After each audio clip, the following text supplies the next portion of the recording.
Hey there, welcome back. It's Eric O'Sullivan, Reverend Sully, the irreverent reverend of all things geeky, the anti-pope and guru of Xanadu, ordained on the internet. Welcome to the Sunday sermon. This is the old notebook, part 8, the last part of this series, in which I found this old notebook in a long box of comic books in my basement, and I wrote this about 11 years ago. And it's good to see how far I've come over the years with the Bhagavad Gita, and I've been reading it all this time, and so I can see literally how far I've come. Um, I was writing this during a difficult time. I had just started a new job, and was had trouble fitting in with my in my new workspace, and I was actively bullied, and I had a hard time coping, and I took solace in my spirituality, and I found greater hope, greater purpose, and eventually greater gratitude by following a more spiritual life. And I guess that's one thing I want to share with you on these programs is the importance and cultivation of that spirit in your life. And, therapy is great. Therapy will help you. Psychopharmacology, it's great. It's going to help you if you need that level of help in your life. And gosh, God knows I did, and I have, and I probably will rely on it again in the future. And I'm grateful that I have a support system, and I have a doctor, and I have a network, and I can get a referral, and I can check in when things get too rough.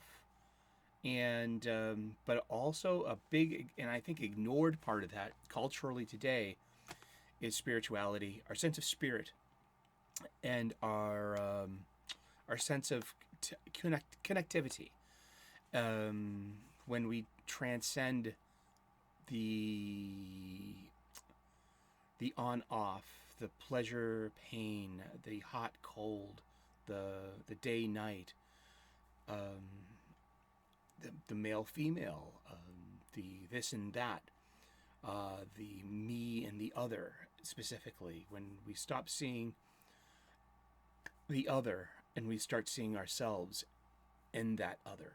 And that is more of unity consciousness and creates greater empathy, not pity. That's judgmental, but empathy, sameness, suchness, to really say that that is my experience as well. That is my pain. How can I help? And it's been this great series of questions asked and answers received. It's been a very rewarding outcome to have finally, and I still struggle with this, but be the master of your self-talk, of who are you talking to? Well, I know who I'm talking to now. I talk to the Lord, and I listen for the wisdom. I try to discern over happy thoughts and over angry thoughts. And in the center, in the space between those thoughts, is a gap, and that's where I sit. I am not my thoughts. I am the thinker behind those thoughts. And so are you. But let's get to it. And also, very happy birthday to one of my oldest friends, Lisa. We're turning half centuries this year, me and you. And so congratulations on getting there. You have a beautiful family, and thank you for sticking as part of my life and being a friend all this time. Lisa had sent me this copy of the Gita, according to Gandhi, to replace the copy I lent away so many years ago, and this was just a very cherished gift to me. And I'm going to use this for the last 3 passages I have. So I was writing this on the bus on the way to work. I would read the Gita I would read the blurb for the day.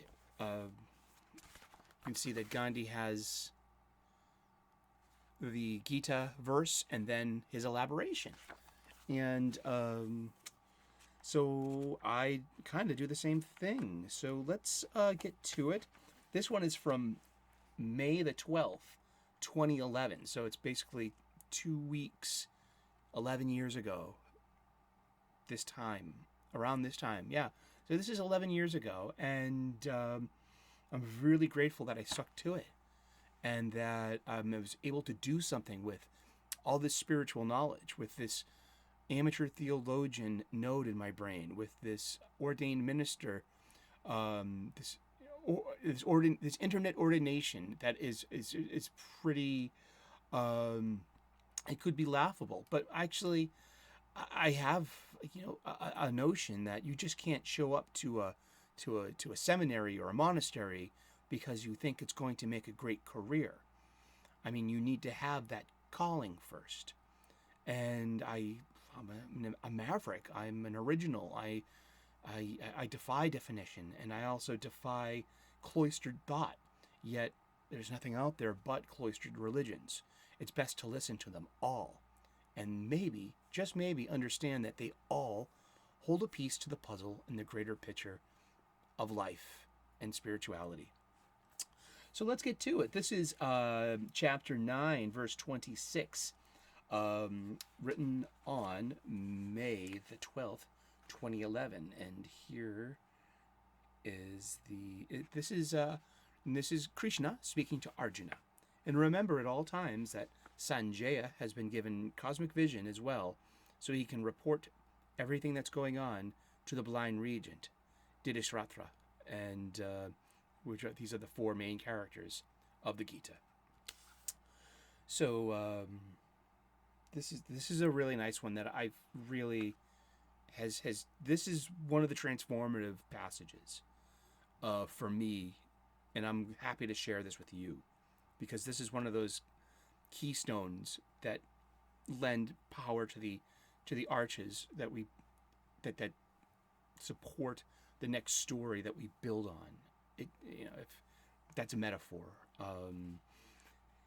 Any offering of a leaf, flower, fruit, or water made to me, capital M, in devotion by an earnest soul, I lovingly accept. And my elaboration, here's right here. There we go. It says, service to others is service to the Lord. Swadeshi. Swadeshi is a Sanskrit word meaning service to others, especially service to others that are emotionally distant to you. Serving enemies in a way, serving people that consider you their enemy, people that don't like you, people that don't respect you. Having respect for the people that don't respect you, that's having respect. It's kind of simple and pithy, but that's how it works. I mean, you don't have to like or dislike someone. You can abandon hate and judgmental thoughts and judgment. Yeah. Abandon hate and judgment, and you can just accept that other person as a person and not other anymore. Whatever their ideology is, whatever their skin color is, wherever part of the world they're coming from, whatever resources that they want to take from you, whatever advantage they're trying to leverage on you, if you can at least worry about feeding your enemy, to feed the person, to feed the soul, the spirit, the spark that lies within every human. That is Swadeshi. And that's a principle I live my life on, service to others. And this is Rajavidya. This is a term that Krishna brings up, the first duty. And I also had an asterisk, says page 120, Gandhi Meditations on 926. Let's look at that real quick then. It's the same book.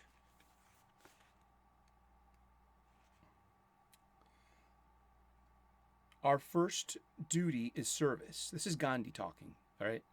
The knowledge of this duty is Rajavidya. It is the king of all secrets. It is sacred in the highest knowledge. It is dharma and worthy to be followed in action and easy to follow besides. Once acquired, it is never destroyed. Quote, I will impart that knowledge unto you, says Sri Krishna. Yes, I agree. And that has had a transformative power in my life. The gift of Swadeshi. And to realize, to wrap your head around it, and that people across the aisle from you need you as much as you need them. And all of these boundaries are artificial. Namaste. All right, let's get to the next one. We're wrapping this up. We only got 2 more left. This one was written on May 20th, 2011.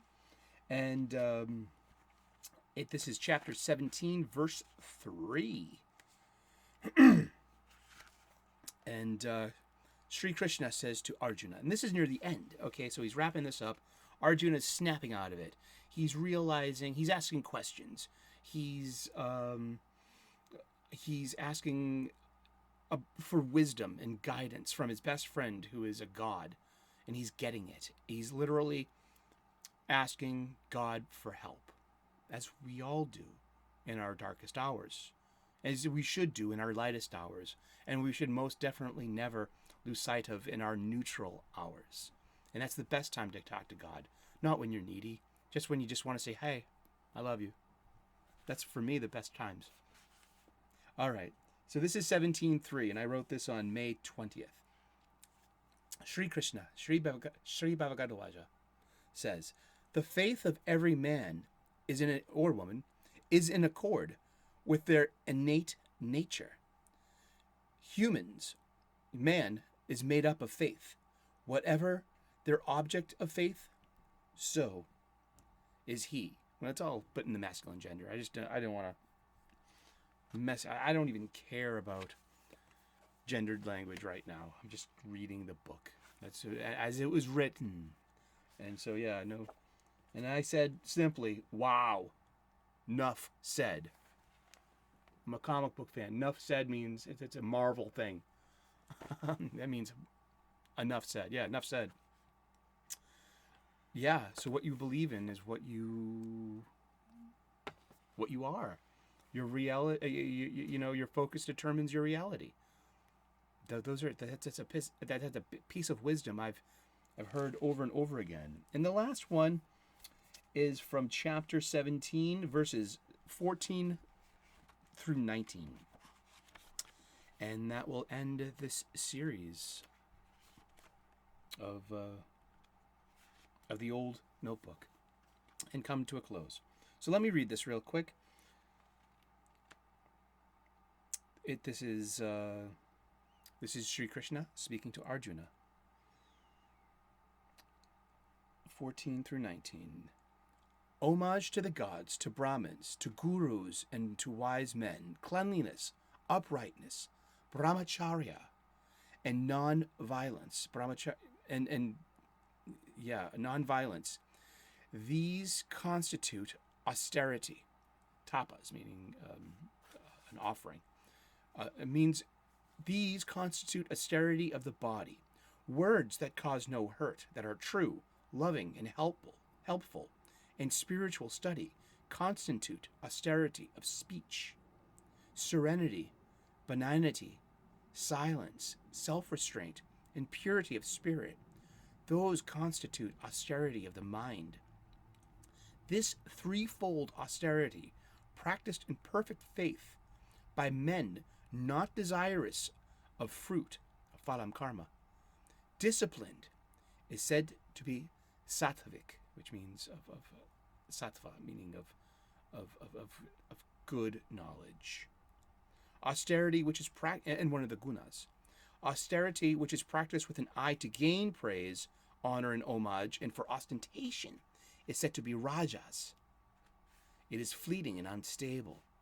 Austerity, which is practiced from any foolish obsession, either to torture oneself or to procure another's ruin, is called tamas, the third guna of sloth, of greed, of inertia.